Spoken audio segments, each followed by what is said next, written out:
예, 지금 계속해서 거짓 신앙에 대해서 말씀을 드리고 있고, 지난주부터는 그 마지막 거짓 신앙이라고 할 수 있는 예정론에 대해서 이제 보는 단계로 들어갔습니다. 지난주와 오늘까지가 예정론의 서론 부분이 되겠고요. 다음부터는 예정론에서 파생된 여러 잘못된 이 사상들이 있습니다. 우리가 지금 정통 교리나 정통 신앙으로 알고 있고 있는데 잘못된 것들이 꽤 많거든요. 근데 예정론에서 그게 파생이 되어갖고 잘못된 신앙의 형태가 되겠습니다. 그런 것들에 대해서 한 10차례 정도 이렇게 계속해서 말씀을 드리게 되겠고, 오늘은 지난주에 이어서 예정론의 이제 서론 부분에 이제 두 번째이자 마지막 시간이 되겠습니다. 지난주는 예정론의 대표적인 교리라고 할 수 있는 칼빈이라는 신학자가 만들어놓은 예정론이 되겠는데, 5대 교리가 있었습니다. 5대 교리에 대해서 살펴보면서 그 폐해가 무엇인가에 대해서 말씀을 드리게 되었는데, 그 5대 교리 중에서 대표적인 것이 두 번째인 무조건적 선택하셨다. 첫 번째는 전적 타락이 했기 때문에, 인간은 전적 타락을 했기 때문에 하나님께서 두 번째 단계인 그 무조건적 선택을 하실 수밖에 없다. 이 두 번째 교리가 가장 큰 교리가 되겠고요. 그래서 또 세 번째는 제한된 속죄를 해주시고, 네 번째로 가면 불가항력적으로 우리가 저항할 수도 없을 정도로 은혜를 허락하셔서 억지로 믿음 넣어주시고 다 넣어주셔서 구원으로 이끄는데 끝까지 우리 구원받도록 이끄신다는 것이 다섯 번째 성도의 견인이라는 교리까지가 되었었다라고 하는 것이죠. 근데 이것들이 다섯 가지가 다 맞질 않습니다. 들으면 너무 좋아 보이고, 야, 맞아, 나는 아무것도 타락해서 아무것도 할 수 없고 하나님이 다 선택해 주셔서 그냥 그들만 어떻게 또 속죄해 주시고 죄사해 주셔서 믿음도 넣어 주시고 구원까지 끝까지 인도해 주시는, 듣기에 얼마나 좋습니까? 근데 하나도 성경에 맞는 것이 아무것도 없습니다. 근데 이걸 들으면 사람들은 홀가닥 넘어간다는 것이죠. 너무 좋으니까 그렇게만 해주신다면 얼마나 좋겠는가. 근데 이것은요, 좀 이따가도 이제 말씀을 드리겠지만 사람이 만들어 놓은 교리입니다. 사람이 어떤 신을 만들어 놓고 나 이끌어줘, 나 이렇게 나 아무것도 안 할 테니까 나 이렇게 해서 다 해주고 구원까지 다 해줘, 그런 하나의 신을 만들어 놓은 겁니다. 우상을 만들어 놓은 것이죠. 그러니까 이방 종교, 지금 하나님을 믿는 종교가 아니라 그냥 일반 종교가 있죠. 우리 기독교는 종교가 아닙니다. 그냥 진리입니다. 구원받는 진리, 유일한 진리인데요. 다른 종교들은 다 자기들이 만들어 놓은 신을 자기들이 이것저것 주입시켜 놓고 나를 섬기게 만들어 놨다는 것이죠. 그런 형태가 된 것이 사실 예정론인 것입니다. 사람들은 그걸 알지 못하고 고급화되게 이걸 꾸며놨기 때문에 우리는 그들과 달라 하면서, 사실은 그 이면을 보면 그 잘못된 종교와 똑같은 형태가 바로 예정론인 것이죠. 나를 위해서 하나님을 높이는 척하면서 이렇게 교리를 만들어 놓고 하나님 다 해주세요 하는데, 알고 보면 하나님을 종부리고 있는 것입니다. 나를 다 이렇게 믿음도 넣어 주시고 구원으로 이끌어 주세요 하는 식으로 어떤 신을 만들어 놓고, 성경에 나온 하나님이 아닙니다. 이들이 만들어 놓은 하나님은요, 그렇게 해서 이렇게 이끌게 만들어 놨다라고 하는 것이 바로 예정론이다라고 하는 것입니다. 그래서 그 폐해가 대표적으로 말씀드린 것은 행함을 무시하게 됐죠. 이 무조건적 선택을 하셨다고 했기 때문에 창세 전에 다 선택해 놨어. 너희 행함으로 구원받는 거 아니야 이러면서 우리가 보여야 할 행함을 무시하게 됩니다. 그러면서 구원도 다 끝났다고 하니까 심판, 지옥 걱정하지 마, 그 강단에서 얘기를 하지 않습니다. 당신들 잘못하면 심판받습니다. 지옥 갑니다. 아직 우리 믿음 끝난 거 아니에요. 구원 끝난 거 아닙니다. 이렇게 가르쳐 놔야 될 거를 말을 할 수가 없습니다. 그러니까 지옥을 말을 안 하죠. 행함도 말을 안 하죠. 그러니까 행함 무시, 심판, 지옥 무시하죠. 그리고 우리가 회개하고 믿음을 갖는 것도 우리 힘으로 안 된다고 넣어 주셔야 된다라고 하면서 그걸 또 무시해 버립니다. 내가 해야 되거든요. 내가 하지 않는 건 회개가 아닙니다. 세상에 내가 죄를 져서 내가 회개해야 할 걸 누가 회개의 영을 넣어주셔서 하게 해주셔야만 한다? 이건 회개가 아니죠. 말장난하는 겁니다. 믿음도 내가 믿는다고 믿음을 넣어주셔야지. 난 안 믿어지던데? 이게 다 그럴듯하게 지금까지는 하도들 가르쳐 왔기 때문에 우리가 그런 줄 알았는데 그게 아닙니다. 내 마음이 세상에 있기 때문에, 내 마음이 육신에 있기 때문에 내가 버려지지 않고 십자가에 못 박혀지지 않기 때문에 잘 안 믿어지는 것이거든요. 영적인 자리로 안 들어가기 때문에 다 내 책임입니다. 그걸 갖고 안 넣어주셔갖고 나는 믿는다고 믿어지는 게 아니야. 이렇게 잘못 가르쳐 놨던 것이죠. 그래서 어쨌든 회개와 믿음을 무시하는데요. 또 성령이라는 것을 아무 때나 오남용합니다. 막 넘치게 쓰고 잘못 쓰고 이렇게 됩니다. 성령이라는 것을 아무 때나 갖다 써서 성령에 의해서 다 해주셔. 그러면서 정작 내가 영적인 믿음으로 들어가야 할 내가 십자가를 지고 이걸 또 무시해버리게 되게 됩니다. 성령에 다 거기다가 맡겨버렸기 때문에 내가 보여야 할 영적인 믿음을 무시하게 되죠. 그래서 요 대표적인 것 다시 말씀을 드리자면 행함 무시, 그 다음에 지옥, 심판 지옥 무시, 그 다음에 회개 믿음 무시, 회개 무시죠. 그 다음에 영적인 믿음 무시. 근데 요런 요소들이요, 요 자세들이 우리 신앙에 있어서는 가장 중요하고 아주 필수적인 요소들인데요. 이게 없으면 제대로 믿음을 가지고 갈 수가 없습니다. 그리고 다 거짓 믿음, 잘못된 믿음으로 가거든요. 그래서 지옥을 갑니다. 근데 요걸 싹 무시하게 만들어 놓는 요것이 그 정체가 바로 예정론이었다는 것이죠. 사람들은 모릅니다.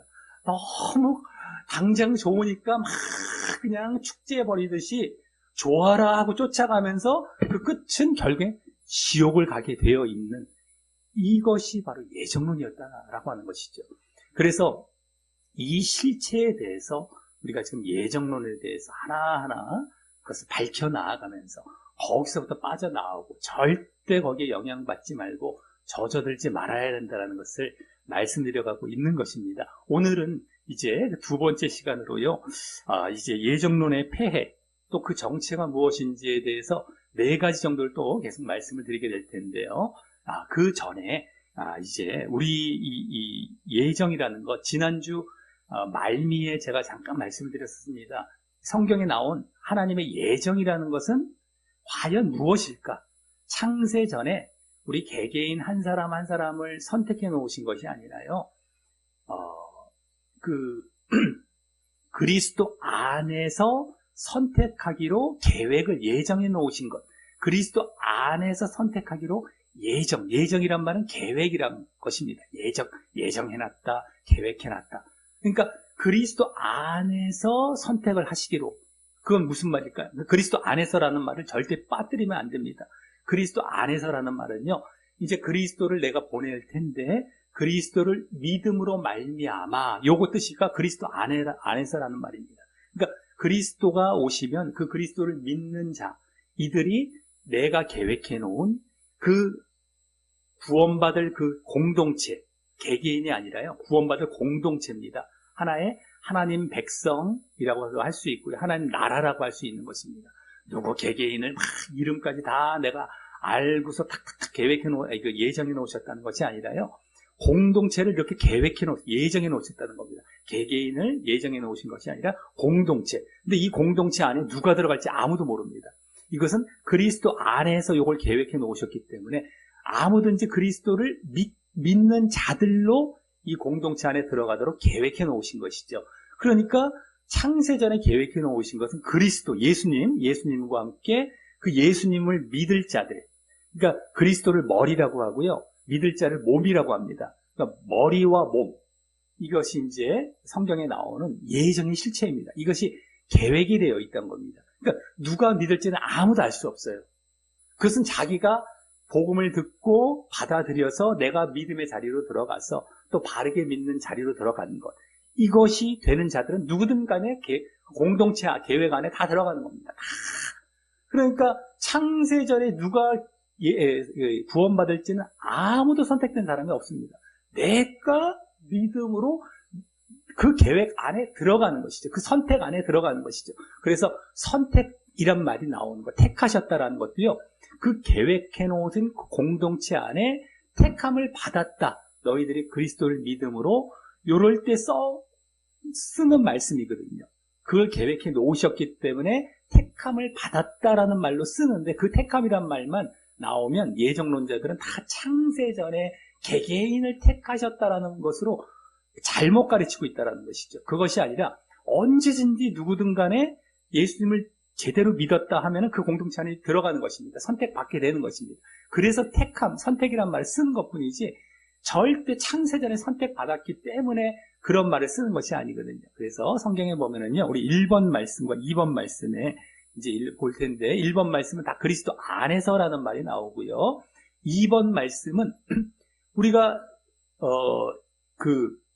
개개인을 선택한 경우가 성경에도 나오는 경우가 있습니다. 근데요, 개개인을 선택한 건 어떤 경우냐면 사명자, 사역자로 선택할 때만 그 말을 썼습니다. 그럼 사역자로 선택한 사람은 구원을 보장을 받는 것일까요? 아닐까요?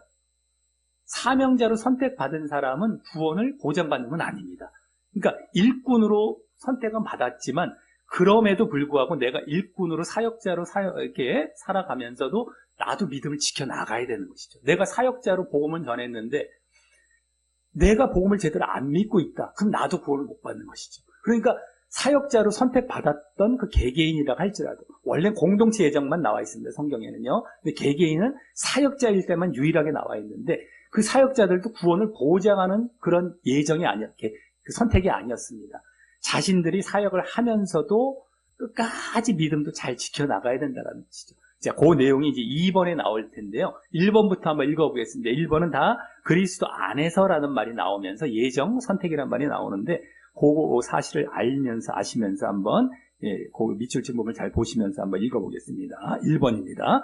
시작. 곧 창세 전에 그리스도 안에서 우리를 택하사 우리로 사랑 안에서 그 앞에 거룩하고 흠이 없게 하시려고 그 기쁘신 뜻대로 우리를 예정하사 예수 그리스도로 말미암아 자기의 아들들이 되게 하셨으니. 아멘. 지난주도 읽었던 말씀이 되겠는데요. 창세 전에 그리스도 안에서 택하셨다라는 것이죠. 그리스도 안에서 택하시기로 뒤에 보시면 예정이 나오죠. 예정하사, 계획하셨다라는 것. 이 말을 하는 겁니다. 택하사 하는 데서 딱 끊어지면 안 되고요. 택하셔서 우리를 이렇게 그리스도 앞에서 그 앞에서 거룩하고 흠이 없게 하시려고 그 기쁘신 뜻대로 우리를 예정하사, 계획하사. 이거 여기까지 쭉 봐야 되는데 중간에 택하사, 봐라, 택했다. 창세전에 또 택했다. 그리스도 안에서는 말도 빼뜨려 버립니다. 창세전에 택했잖아. 이것이 아니라 택하셔서 이렇게 하시려고 계획하셨다. 그리스도 안에서 그리고 택하시기로 하셨고요. 그러니까 그리스도를 믿는 자들로 말미암아 그리스도 안에서 이 말이죠. 택하시기로 하셔서 계획하셨다. 왜요? 그 앞에 거룩하고 흠이 없게 하시기 위해서 이런 말씀이신 것입니다. 이 문장을 제대로 이해를 못해갖고 끝까지 보지 않고 그리스도 안에서 택하시기로 계획을 하셨다라는 것이죠. 그러니까 우리는 그 계획 안에 들어가서 택함을 받게 되는 것입니다. 믿음 안에, 그리스도 안에 있습니다. 믿음 안에 있으면은 이 문장을 잘 보셔야 되고요. 그래서 예수 그리스도로 말미암아 자기 아들들이 되게 하셨다. 예수님 믿는 자들로 말미암아 이것이죠. 그래서 예수님과 그렇게 믿는 자들의 무리가 계획이 되어 있다라는 것입니다. 자, 그 다음에 1번의 두 번째 말씀, 에베소 1장 9절입니다. 한번 읽어보겠습니다. 시작. 그 뜻의 비밀을 우리에게 알리신 것이요 그의 기뻐하심을 따라 그리스도 안에서 때가 찬 경륜을 위하여 예정하신 것이니. 아멘. 그 그리스도 안에서 예정하셨다. 이게 그리스도 안에서란 말이 나오고요. 그 경륜이란 말이 나옵니다. 때가 찬 경륜. 경륜도 계획이란 말입니다. 똑같이 예정이란 말과 같이 다 이 계획이 되겠는데 경륜을 위하여 예정하셨다. 때가 찬. 그러니까 예수님이 오실 때가 찬 것이죠. 그래서 그 그리스도를 믿음으로 말미암아 이렇게 계획이 이루어지도록 계획하셨다. 이것을 이제 말씀하고 있는 겁니다. 그리스도 안에서란 말을 절대 빠뜨리면 안 되고 그리스도를 믿는 자들로. 그래서 누구든 간에 우리는 그리스도를 믿어야 한다라는 것이 다 그 안에 포함이 되어 있죠. 그리스도가 무시가 될 수가 없습니다. 근데 예정론에 의하면 그리스도가 오실 필요가 없어요. 창세 전에 다 구원받기로 끝나 있는데 예수님이 오셔서 뭐 굳이 그렇게 복잡하게 단계를 거칠 필요가 없습니다. 뭐 속죄의 단계도 필요 없어요. 다 구원이 끝나 있기 때문에. 그러니까 예수님도 무시하게 되는 것이죠. 근데 여기는 그리스도 안에서 그리스도를 믿음으로 말미암아 이 말씀이라는 것을 분명히 아시고 이제 제대로 이제 우리가 아시면 되겠습니다. 자, 2번 말씀은요. 이제 바울 사도가 사역자로 부름을 받았지만 그럼에도 자신의 구원을 위해서 애썼다라는 사실들이 보여집니다. 한번 2번 첫 번째 말씀 읽어보겠습니다. 시작. 내가 내 몸을 쳐 복종하게 함은 내가 남에게 전파한 후에 자신이 도리어 버림을 당할까 두려워함이로다. 아멘. 예. 내가 내 몸을 쳐서 복종하게 한다라고 하고 있습니다. 그러니까 십자가를 날마다 지는 모습이 되겠습니다. 그것은 자신이 남에게 전파한 후에 사역도 잘 했어요. 복음을 잘 전파했는데 오히려 도리어 자기가 버림을 당하니까 두려워한다. 이런 말씀을 하고 있습니다. 그러니까 사역을 했다고 다가 아니라 늘 자신도 십자가를 지고 믿음을 유지해 가야 된다는 것을 그대로 보여주고 있습니다. 그러니까 선택을 했다고 해서 사역자로 선택한 것이 유일하게 개인 선택이 나오는데 그 사람을 구원받기로 선택한 거는 상관이 없습니다. 그 구원은 자기가 또 계속 이루어 나아가야 된다는 것이죠. 그러니까 아무도 구원받기로 단 한 명도 예정된 사람은 아무도 없다는 것입니다. 자, 그래서 이번에 두 번째 말씀에서도 바울 사도가 또 비슷한 말을 하고 있습니다. 한번 읽어보겠습니다. 디모데후서 4장입니다. 예, 시작. 나는 선한 싸움을 싸우고 나의 달려갈 길을 마치고 믿음을 지켰으니 이제 후로는 나를 위하여 의의 면류관이 예비되었으므로 주 곧 의로우신 재판장이 그 날에 내게 주실 것이며 내게만 아니라 주의 나타나심을 사모하는 모든 자에게도 니라. 아멘. 예, 거기 선한 싸움. 바울, 이제 아까 사역자, 바울, 아까 이번에 첫 번째 말씀 똑같습니다. 둘 다 바울에 대한 얘기인데요. 나라는 것이다. 선한 싸움을 싸웠대요. 그리고 달려갈 길을 마치고 믿음을 지켰다. 믿음을 지키기 위해서 늘 싸워가고, 그렇게 달려갈 길을 끝까지 지켜나가고, 이제 이 고백은 이제 죽기 얼마 안 남은 상황에서 디모데에게 쓰는 편지거든요, 이것이요. 그래서, 또 그래서 이후로 이 의의 면류관이 예비되어 있다. 의의 면류관은요, 하나님께 옳다 인정함을 받는다. 의가 그거거든요. 옳다 인정함을 받는 상은 바로 구원을 얘기하는 겁니다. 믿음을 끝까지 자기도 지켜나가고, 그래서 구원을 받을 그 단계에 나아가고 있다는 고백하고 있습니다. 의로우신 재판장이 주실 것이고, 주의 나타나심을 사모하는 모든 자, 그것도 다 믿음을 지켜나가는 자가 되겠는데, 이렇게 구원받을 것이다. 그러니까, 바울은 끝까지 자기가 사역을 하면서도 믿음을 지켜나가고 있었던 겁니다. 지금도 목회자들도 마찬가지죠. 목사님 됐다고 해서 구원받는 건 아무도 아닙니다. 다 목사님들도, 잘못된 목사님들은 다 구원 못 받고요. 뭐 바른 목사님들도 믿음을 끝까지 또 지켜나가야 됩니다. 누구든 똑같습니다. 목사도 성도의 하나일 뿐이죠. 직분을 맡았기 때문에 우리가 목사인 것 뿐이고요. 누구나 똑같습니다. 그러니까 아무도 구원은 보장된 사람이 없습니다. 끝까지입니다. 끝까지. 잠깐 하다가 끝나도 안 되고요. 마지막 죽기까지. 그러니까 우리 어르신들은 이제 일반적으로 보면 더 이제 얼마 안 남은 것이죠. 그 싸움이 이제 끝까지 잘 달려나가시면 됩니다. 이제 얼마 안 남으신 싸움 기쁨으로 더 하나님 바라보고 나아가시면 천국에 들어가시는 것입니다. 근데 이때 놓쳐버리면 그것처럼 어리석고 그것처럼 나중에 안타깝고 후회할 일이 없는 것입니다. 정말 얼마 안 남은 싸움 끝까지 달려가시면 되시는 것입니다. 바른 믿음으로 그렇게 하시면 되겠고요. 자, 여기까지가 또 예정론에 대해서 한번 실체를 더 이제 말씀을 드린 것이고요. 이제 더 본론으로 들어가서 오늘 예정론의 폐해와 정체에 대해서 쭉 좀 빨리 말씀을 드리겠습니다. 자, 첫 번째는요, 예정론은 이제 뭐 창세 이래 매 시대마다 그 모양은 조금씩 달리했지만 거짓 신앙의 가장 중심을 차지하는 그 사상이 되겠습니다. 그래서 예정론은 항상 조심을 해야 되고 반드시 또 없어져야 할 사상인데 아마도 이것이 사람들이 워낙에 좋아하고 마귀는 계속 작용을 하기 때문에 옷을 갈아입고 다른 형태로 또 존속할 가능성이 높습니다만 우리는 항상 분별을 해서 거기서 빠져나와야 되겠다라고 하는 것입니다. 그런데 예전에 이제 뭐 종교개혁 할 당시 500년 전이죠.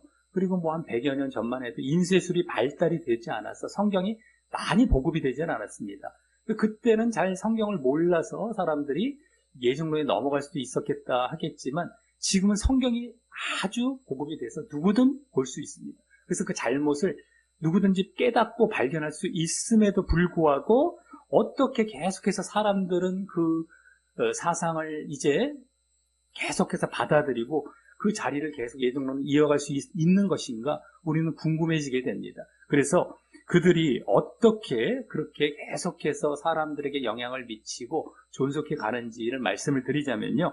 먼저는 일단 말씀을 잘라봅니다. 우리가 늘 말씀을 드렸는데요. 그들은 신학을 만들 때, 교리를 만들 때 말씀을 딱 잘라버립니다. 한 구절만 보면서 내 마음대로 앞뒤 그 문맥은 다 잘라버리고 내 마음대로 여러 가지 것들을 사상을 넣어서 내가 만들어버리는 것이죠.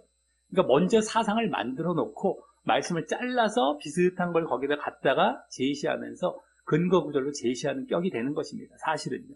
그래서 말씀을 이제 그렇게 잘라보는 데다가 많은 또 성도들이, 신자들이요.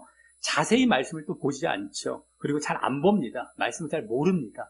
그러다 보니까 그냥 거기에 쫓아가게 되고 좋으니까 들어보면 자기의 마음이 편안하거든요. 누가 찌르거나 책망하고 이런 것이 아니라 내가 막 해야 된다라는 것을 말을 안 하니까 아주 편안하니까 금방 모르고 말씀도 모르니까 오히려 그건 따라가게 된다는 것이 가장 대표적이 되겠고요. 그 다음에 또 이제 다른 형태로 어떻게 이들이 존속해 나아가는가. 우리가 그동안 보았던 거짓 신앙이 있었었죠. 대표적으로 뭐 율법주의, 기복주의, 신비주의, 또 지금 인본주의까지 이런 것들을 자신들이 비판합니다. 예정론에서요. 예정론자들이 이것들을 다 비판합니다. 그러면서 자신들은 옳은 것인 양 위장하는 것이죠. 그러니까 사실은 그것들의 근본은 예정론입니다. 지난 시간에도 말씀을 드렸는데요.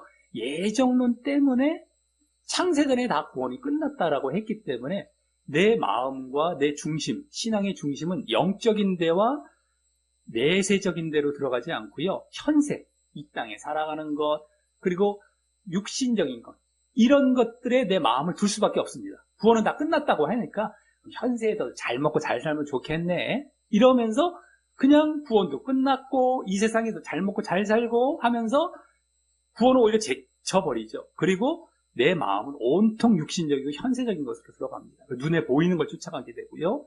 그러다 보니까 기복주의, 신비주의, 이게 다 그런 것이죠. 신비주의도 눈에 보이는 것, 이런 것들을 다 쫓아가게 만듭니다. 밍숭맹숭해요. 구원 다 끝났다고 하니까 뭔가 특별한 게 보여져야 되고, 그러니까 막 이런 것들 하고, 율법주의는 껍데기식으로 뭘 한다 할지라도 종교행위를 껍데기식으로 막 하는 거예요. 내가 다 끝났다고 하니까 뭔가 좀 보여줘야 되겠거든요.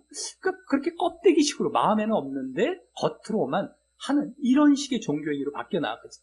이게 다 예정론 때문인데, 예정론은 오히려 자기 때문에 만들어진 그런 거짓신앙의 형태들을 비판하면서 자기가 살아남는 것입니다.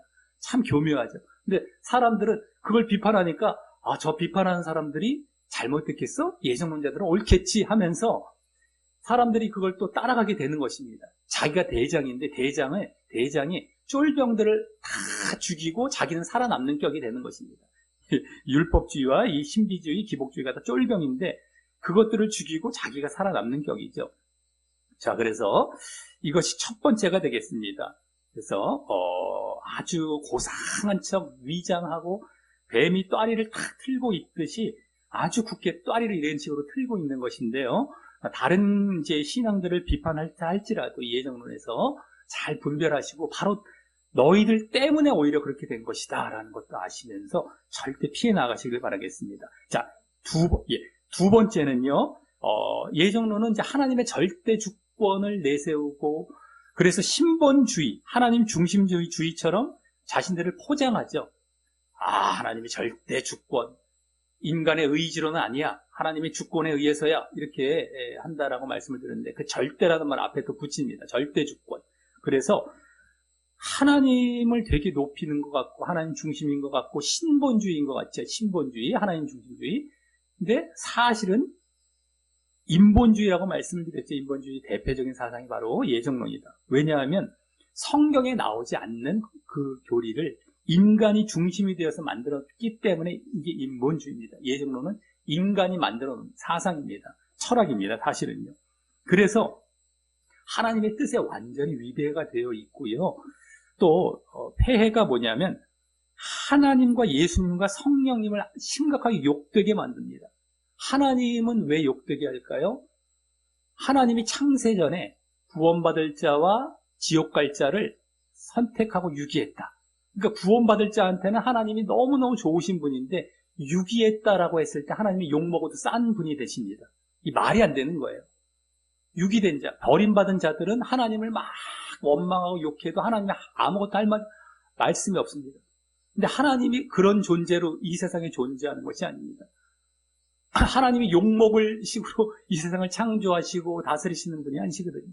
공평하고 정확하고 정의롭게 만드시고 그 공평한 가운데 구원을 이루어 가시거든요. 그러니까 공동체 예정이 되어 있고 너희가 믿음으로 말미암아 그 안에 들어가고 선택이 되는 것이다라고 한다면 욕먹을 일이 전혀 없습니다. 이게 성경에 나온 그 자체이고요. 근데 유기를 다 누구 그냥 버림받기로 창세전에 다 예정을 해놓으셨다 하니까 욕을 먹을 수밖에 없는, 그러다 아무 할 말이 없는 이런 식이 되겠고요. 또 예수님에 대해서는 아까도 말씀드렸지만 필요가 없습니다. 창세전에 구원이 끝나 있기 때문에 예수님이 이 땅에 오실 이유가 없습니다. 오셔서 뭐 십자가에 달려 놀아가시고 속죄의 과정을 거칠 이유가 없습니다. 사실은요. 그 뭐 복잡하게 뭘 합니까? 이미 다 구원은 다 끝나 있는데요. 다 너 천국 가기로 내가 다 구원해놨어. 예수님을 오실 필요가 없잖아요. 그 예수님이 들러리가 되죠.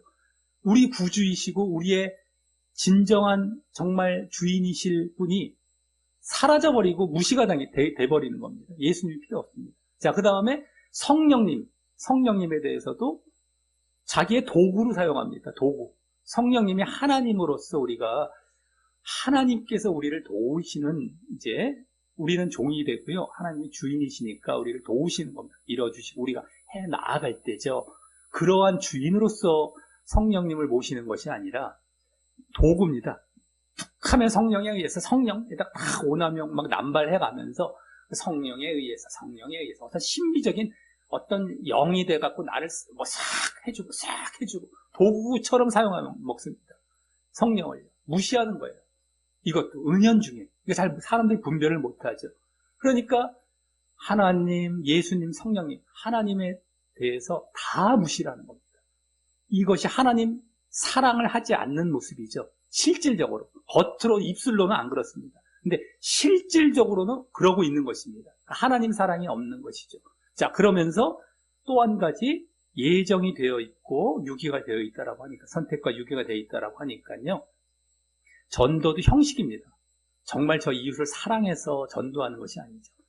그냥 저 사람은 조금 하다가 안 받아들이면 유기됐어 뭐 이렇게 끝날 수도 있겠고요. 원래 선택이 안 됐나 봐. 그리고 사랑해서 저 영혼을 사랑해서 정말 저 영혼의 복음을 받아들이길 원하면서 하는 것이 아니라 다 이미 하나님이 결정해 놓으셨기 때문에 나는 흉내만 내고 대충 그냥 이렇게 전하다가 안 되면 내가 사랑해서 하는 것이 아닙니다. 이웃 사랑을 하는 것이 아니죠.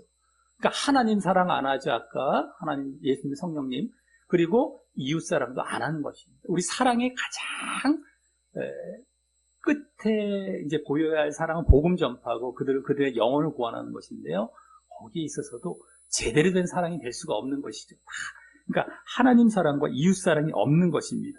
자, 그래서 우리 3번 말씀에 이제 그러한 이제 하나님도 무시하고 이제 사람도 무시하는 모습을 볼 수 있게 됩니다. 우리 3번 말씀 한번 읽어보겠습니다. 시작. 대답하여 이르시되 너희는 어찌하여 너희의 전통으로 하나님의 계명을 범하느냐.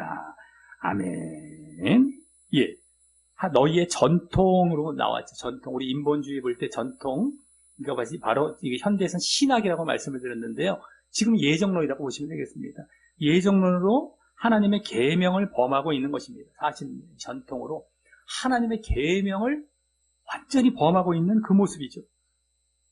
그래서 그들은 자신들의 교리로 인해서 하나님을 무시하고 계명을 무시하는, 말씀을 무시하는 그런 모습이 그대로 옛날에 바리새인이 보였던 모습과 똑같습니다.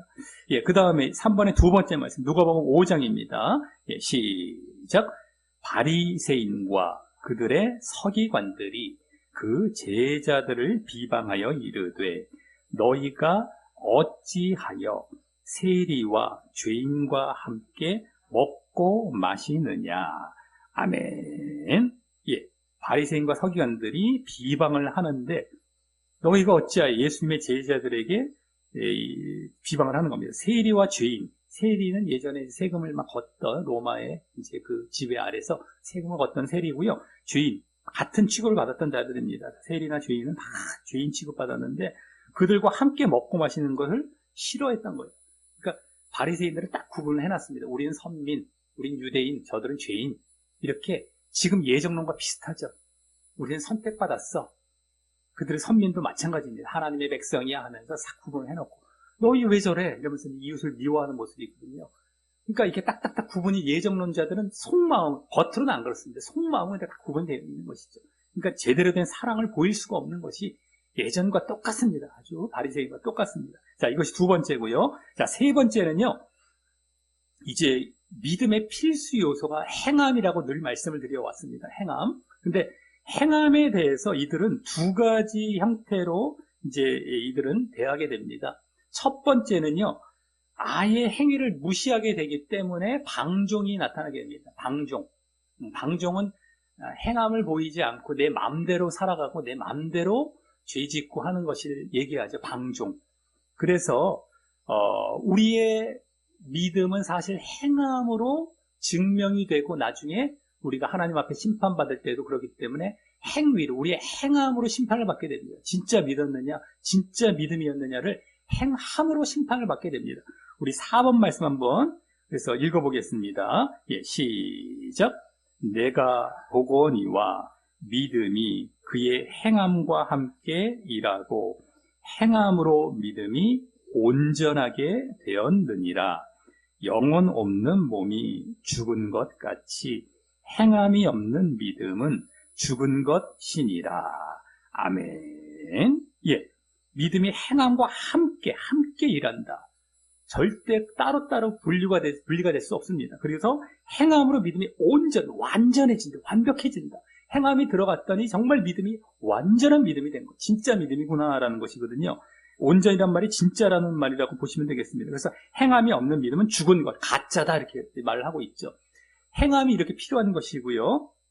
그래서 이것으로 우리는 믿음을 나중에 심판받게 됩니다. 근데 이 예정론자들은 여러 번 말씀을 드렸죠. 이 성경의 로마서나 갈라디아서에 율법의 행위라는 말이 나옵니다. 그것은 유대인들에게 했던 말입니다. 유대인들을 대상으로 그들이 아직까지도 할례를 행해야 돼, 예전에 제사법이라는 여러 가지 율법 행위를 지켜야 한다라는 것을 계속 주장해 나아가다 보니까 아니야, 이제는 그 모든 율법의 행위들은 안 해도 돼. 유대인들에게 가르쳤던 그 얘기들을 이제 우리 모든 신자 성도들에게 다 적용을 합니다.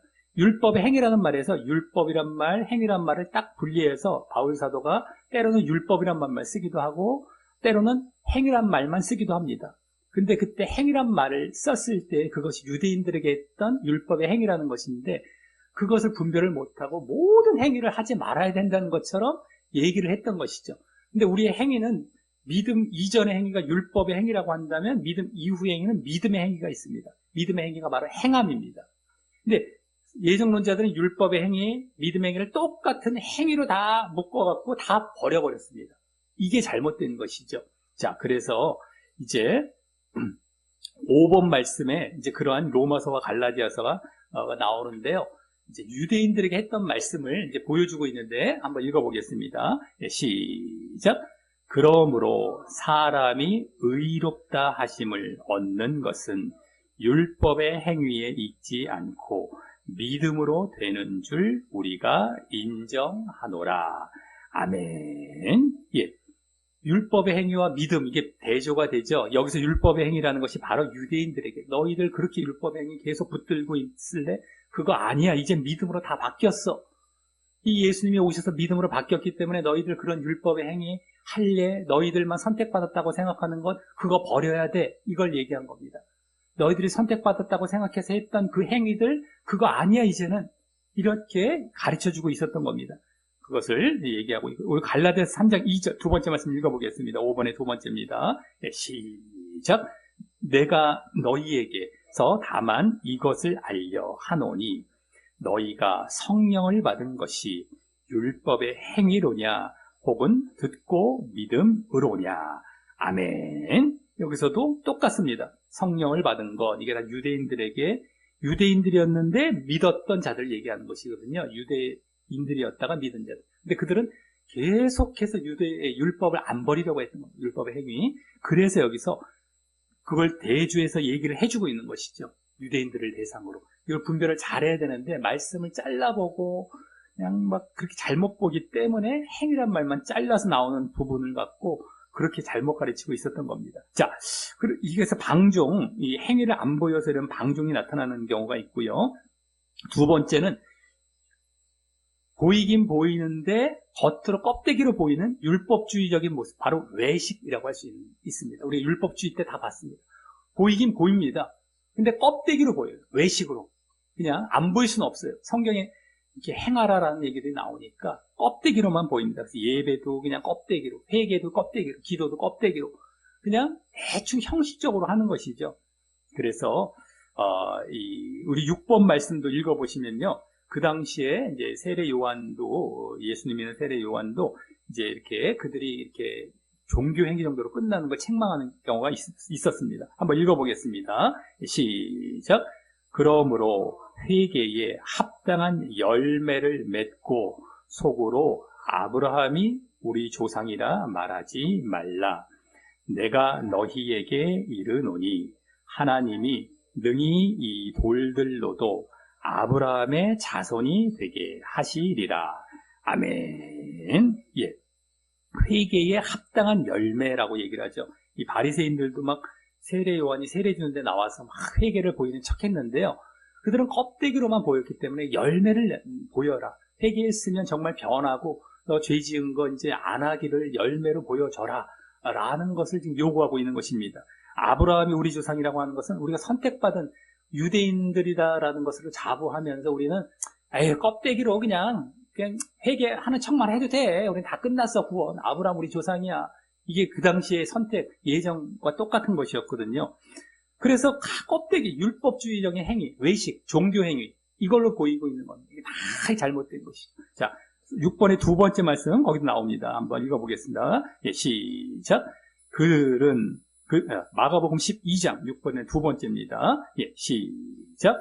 그들은 과부의 가산을 삼키며 외식으로 길게 기도하는 자니 그 받는 판결이 더욱 중하리라 하시니라. 아멘. 예, 기도를 안 하지 않습니다. 길게 기도했는데 그게 외식으로 길게 했다는 것이죠. 외식이라는 건 바깥에서 식사하는 외식을 얘기하는 것이 아니라 겉으로 껍데기로 겉외만 형식적으로 식자를 보인다. 외식, 껍데기로만 싹 하는 척한다 이겁니다. 아주 길게 기도는 합니다. 막 크게도 기도했을 겁니다. 근데 껍데기로 외식으로 종교행위, 율법행위 다 율법주의 다 같은 말인데요. 이런 행위, 그러니까 이들 예정론자들이 보이는 행위는 방종, 아예 행위를 안 보이던가 보인다고 한다면 외식.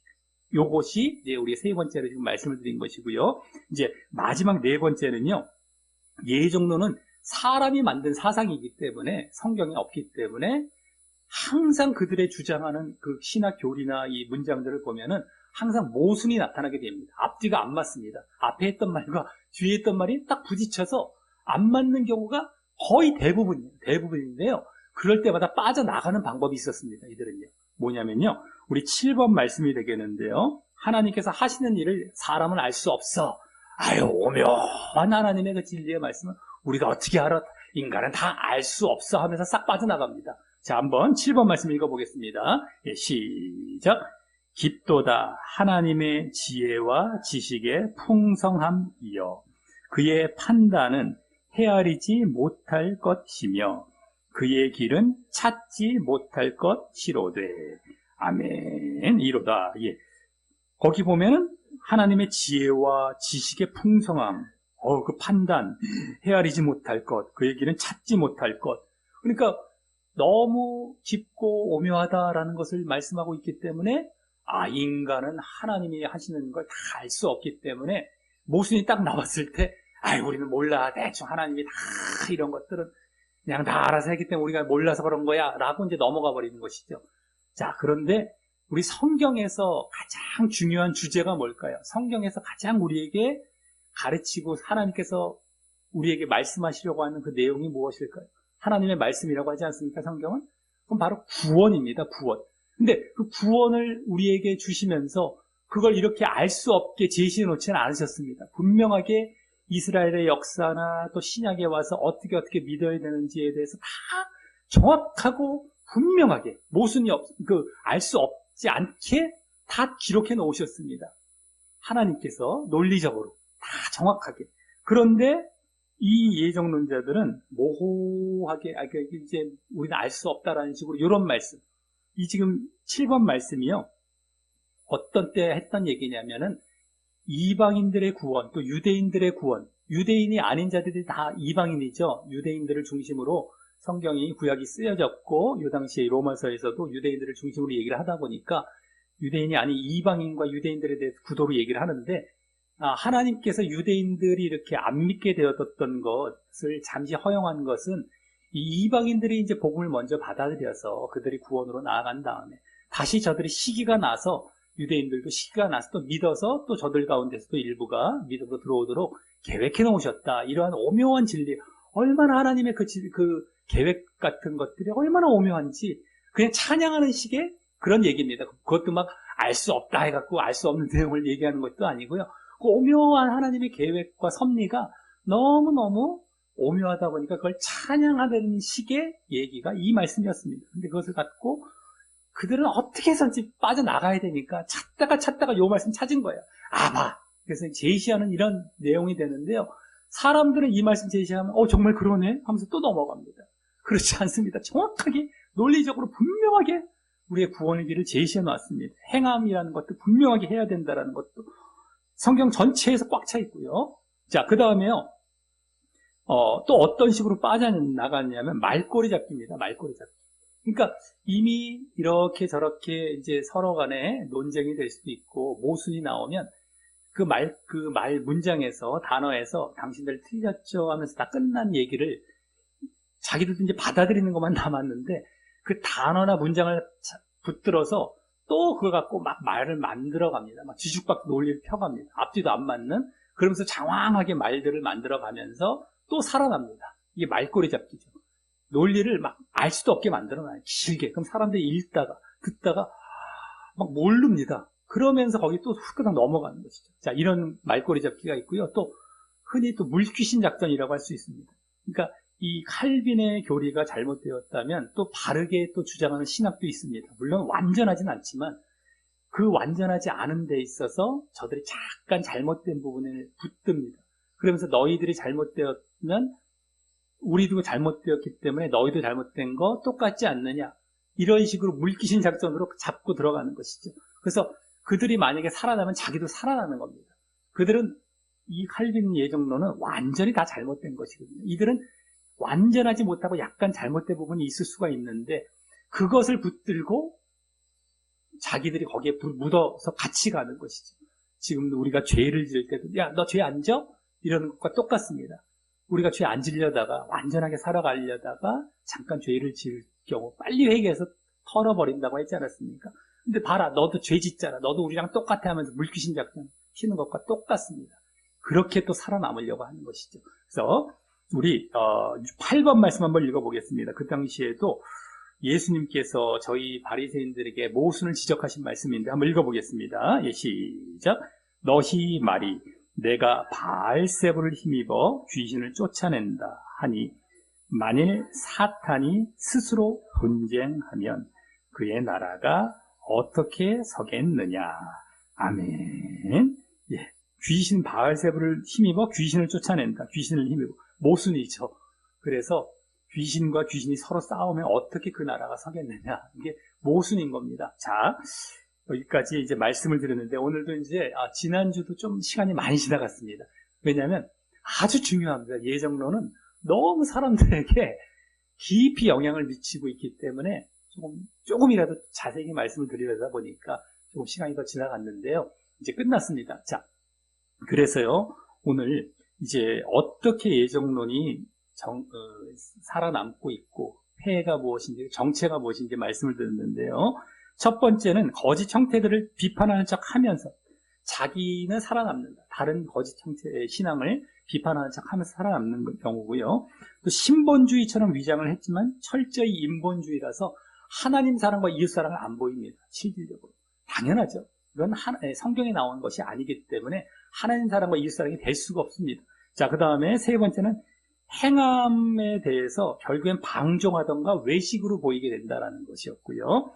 또 그 다음에 마지막 네 번째는 우리는 알 수 없어, 내지는 말꼬리 잡기, 또 물귀신 작전 이런 것으로 결국 계속 살아남고 있다는 것을 말씀을 드렸는데, 자, 이런 것들에 대해서 이제 사람들은 잘 깨닫지를 못하고 그냥 교회 부흥에 너무 좋습니다. 사람이 듣기 좋고요, 예정론은요. 그리고 상당히 대세를 이루고 있습니다. 많은 사람들이, 우리 장자 교단에서 이걸 쫓아가고 있기 때문에 틀렸겠어? 잘못했겠어? 하면서 쫓아가는 경우가 많죠. 근데 하나님과 예수님도 사실은 예정론과 같은 사상들을 성경에서 계속 지적하시고 책망하셨던 것인데 그것을 모르고 있고요.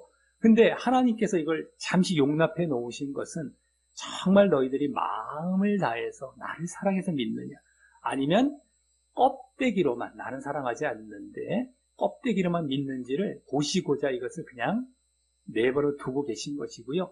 나중에는 예정론에 의해서도 진짜 신앙이냐 가짜 신앙이냐가 다 분별이 되고, 그래서 천국과 지옥이 이제 구분이 된다라는 것을 우리가 알 수 있는 것인데, 정말 이런 사실들을 잘 아시고 잘 이제 분별하면서 하나하나 오늘 그 폐해들도 잘 조심해 가시면서 절대 예정론에 빠지지 마시고 바른 신앙의 길을 잘 걸어가심으로 꼭 구원에 이르시기를 예수님의 이름으로 간절히 축원합니다.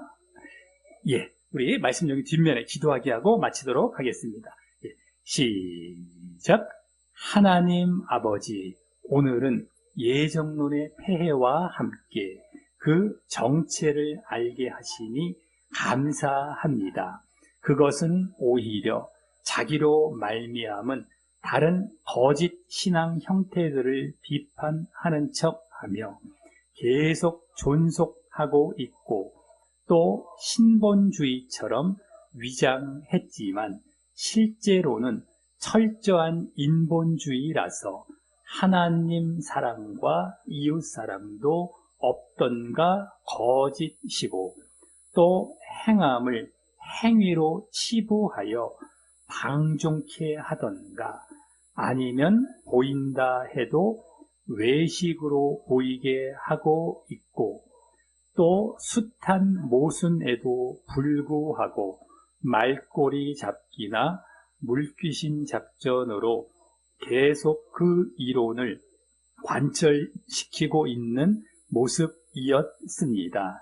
마치 신앙이 있는 것처럼 보이며 거짓이기에 마귀가 좋아할 교리와 사상이고, 대신 하나님과 예수님은 싸우셨던 이 사상을 지금 많은 사람들이 따르고 있지만, 저는 늘 깨어 항상 조심하며 하나님께 바른 믿음을 보이려 하오니, 결국 하나님께 인정받아 진정 구원받을 수 있도록 인도하여 주옵소서. 예수님 이름으로 기도합니다. 아멘.